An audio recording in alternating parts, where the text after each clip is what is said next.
As you can see, it's a lovely afternoon slash evening here in Galicia, which is quite apt because this week we've received planning permission for our solar panels. It's been over a year since the panels actually arrived. We thought it was going to be a very quick process to get planning permission so we could get them up. They didn't need to go on the house. We're ground mounting them. But it's almost a year to the day that they arrived. We've got 7.2 kilowatts worth of solar panels stacked up in our garage. So it's happy times that we've finally got planning permission. The main issue was not with the local town hall, but with the junta, which is like the regional government. And unbeknownst to us, because we were wanting to install the solar panels on the ground, and that installation within X amount of meters within the carriageway, then the junta had to get involved and we had to get permission from them. That's taken nearly a year, unbelievably. But yes, the permission's on. We've paid our the actual planning permission fees now. So hopefully in the next month or so we'll be up and running with the solar panels. So this is the area here that we're going to be installing the solar panels, where this large tuft of grass is. The lawnmower is still broken, so I haven't cut the lawn recently. But actually under this tuft of grass there's ducting, if you can see it there, which we've previously dug in, which runs to the front of the house there and then goes in on the far side of the front door, because that's where our consumer unit is. So the plan is to have the one array here on this side of the ducting and the other array here on that side of the ducting, and this is due south, so we should get some decent production out of them. And so that's the plan moving forwards over the next month or so. I've got to build a base here and a base here for the ground mounts to go on. I'm just waiting for the exact details from the installer to make sure I do put in exactly what they want. So that's a project that's coming up. So not only are we installing the solar panels, while we were on our break, and by we on our break I mean you lot there, YouTube people, and us, because I have this love-hate relationship with YouTube. And so we had over 6 months off. And why we're on our 6-month break, we did some other upgrades to the house. We don't really talk about what we do in the house a lot. It's mainly to do with pigs and polytunnels and chickens, but we have actually done some work in the house. One of the first things we've had done is we had cavity wall insulation, because a lot of these houses in Spain have very, very little insulation. And surprisingly, this house had a cavity of 19 centimeters. So we had almost 50 cubic meters of insulation pumped into the wall of the house. Local company did it, well, a Galician based company. They came in, took them 2 days to pump that lot in. And that was done just before Christmas. Excuse the lorry noise. That was done just before Christmas. And I think it made a considerable difference to the heat of the house over the winter. So if you're not familiar with cavity wall filling, basically what they do, they drill through the outside wall into the cavity. You see where these white holes are here. So they drilled it in there, and then they put a sort of I suppose an inch and a half diameter pipe into the wall, and then pump a sometimes it's beads of polystyrene, other times it's a rock wool. In our instance here, we had a rock wool pumped into there. So they start at the bottom and then they go up a level, as you can see there, and then I don't know if you can see up above, another one there, another one there, until the cavity is full. And like I say, 2 days, 2 young lads came and did it. The weather was abysmal for them. I really felt sorry for them, but they worked late to get the job done. And one of the lads even came back over the weekend and he painted where they'd filled where they drilled the holes, he came back and painted it so it didn't stand out quite as much. So fair play. So that's one thing we've done to save on heating. So while the guys were here doing the cavity wall insulation, I was up in the roof here installing boarding cavity wall, polyurethane I think it is, boarding into the roof. Again, there was no insulation up in the roof when we bought the house, just a bare concrete floor. So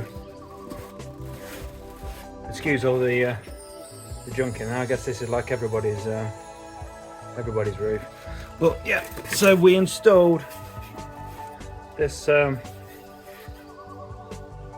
polyurethane insulation. This is 40 mil, and I put 2 layers down to make 80 mil. It was actually cheaper to buy 2 lots of 40 mil than it was to buy 80 mil boards by not an insignificant amount, strangely. I don't really understand that, but there we go. I guess they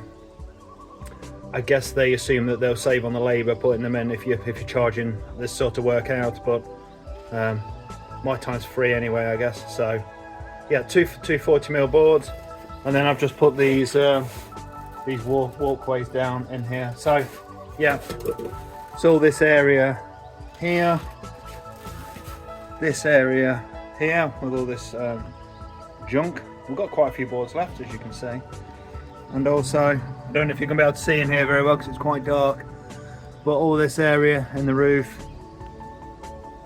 here as well. So one of the things in Galicia that seems to make it, even though the weather's not particularly cold, one thing that does really get to your bones is the humidity. And when it's cold with a high humidity, it just seems to be even colder. It's ridiculous because we have quite a high rainfall throughout the year. The humidity throughout the year is high, and during the winter, especially in sort of after Christmas, January, February, early March, last year felt really cold to us. This year we've had a noticeable difference with the insulation that we've installed, that the house has felt considerably warmer, and we've not had the heating on this year at all. I'll show you that in a minute, the heating, but we've not had our heating on at all, mainly because we installed this 9 kilowatt wood burner, which yeah, once it's up to heat and it's going for it, yeah, it's very warm. Yeah, it's a 9 kilowatt log burner. As you can see, I broke through the wall there. Strangely, it's there's a few of these little anomalies around the house. The lower part of this wall, where you can see the shelf, below that's a cavity wall which has been full of insulation. At the top there, where I've gone through with a pipe, that's a single skin. So cavity wall to single skin, and then my daughter's bedroom's above, and that's back into cavity wall again off the concrete floor. So yeah, very strange, very strange. Yeah, so we bought this lump of marble to sit it on from a local company. We went up there and chose it, and he cut it to size for us. There's a bit of a wrestle to get it in there. I think it weighs 130 kilograms, believe it or not, that does. But we managed to get it out the back of the van and into here, and also the log burner is incredibly heavy. And again, I managed to get some cardboard, just sort of lifting it up 1 foot at a time. Got some cardboard underneath it and managed to slide it into position. And then we have these non-insulated, they're stainless steel, but they've been powder coated black, which are attached to the back of the wall with this 8mm rod, drilling it into the wall and then out and there. Yeah, so that's the log burner. And yeah, over Christmas and into the new, so sort of mid-December through to the end of February, I don't think it went out. We absolutely went through lots and lots of wood, our own wood, and some we had a delivery of wood brought in as well. Yeah, so this has kept the house warm, along with the insulation in the walls and the insulation in the roof. Yeah, the old log burners kept the house warm, and you know, it's not a small house. Well, I think we've got 200 square meters across both floors. Yeah, really pleased with it. Really pleased with it. So I was talking about the heating earlier, and this is our boiler. Okay, this is a 12 kilowatt diesel boiler, which does the heating of the radiators around the house. Like we said, we've not had it on this year. The tank for the boiler, where the diesel was stored, was a 1,000 litre tank. It was actually situated here, just behind. So there was a brick bund built across there, across this area, here to here, and behind it was the diesel tank, which wasn't particularly nice. It gave off a nasty smell all the time, a nasty diesel smell. Like this is our living and dining room, so it was like living in a garage. Well, this was a garage originally, but it actually smelled like a garage. So what we've done, I've taken the along with help from one of our friends who came to stay, Dave. We managed to wrestle the 1,000 litre tank out. It was empty, so we managed to wrestle it out, and we have installed this air source water heater, which is going to take over from the little gas boiler we've got upstairs to supply our heating for showers and hot water, washing up, you know, that sort of stuff. So it's a 200 litre tank, and in the top here is an air source heat pump. So if you don't know how they work, you and me both, I don't. All I know is that it does some sort of magic with compressed gases and converts the heat out of the air. So for every 1.5 kilowatts of power that goes in, it produces about 5 kilowatts of heat energy to warm the water up. So it's not just 100% efficient, it's something like 350, 400% efficient, running off electricity. And with the solar panels coming, that electricity is going to be free shortly. So it's going to be free hot water, a go-go. The pipes you can see above, and the one with the bend in it, is the exhaust for the heat pump. So it takes in warm air here.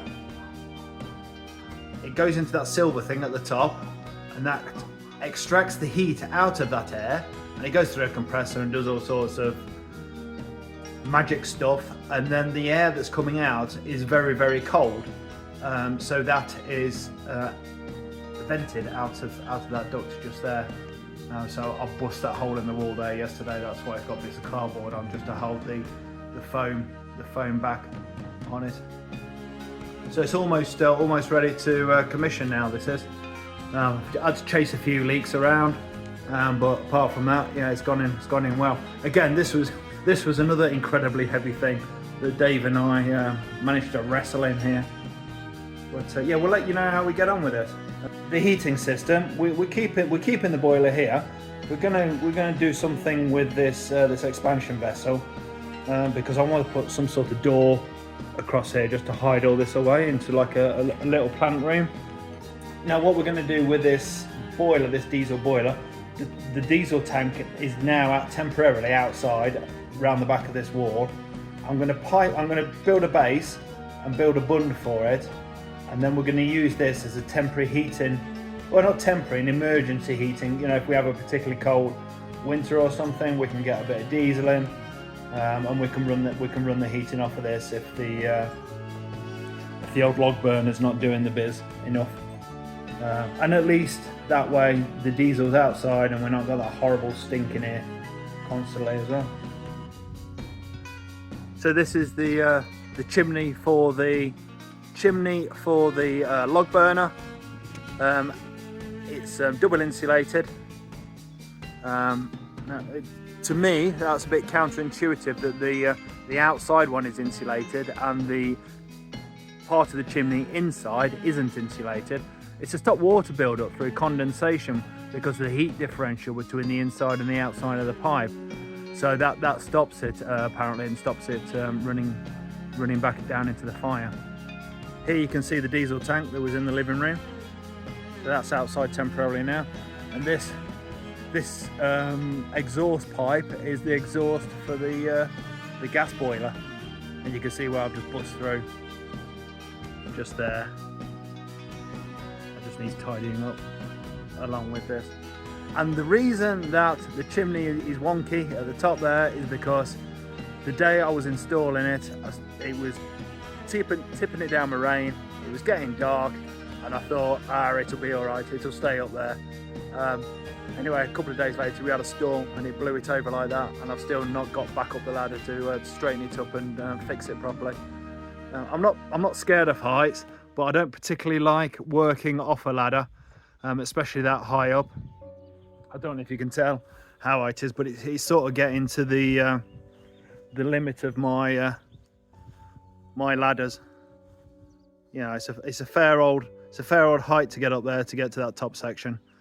But I'll put my big boy pants on and get up there and get it done shortly, and get it straightened up and get it fixed properly.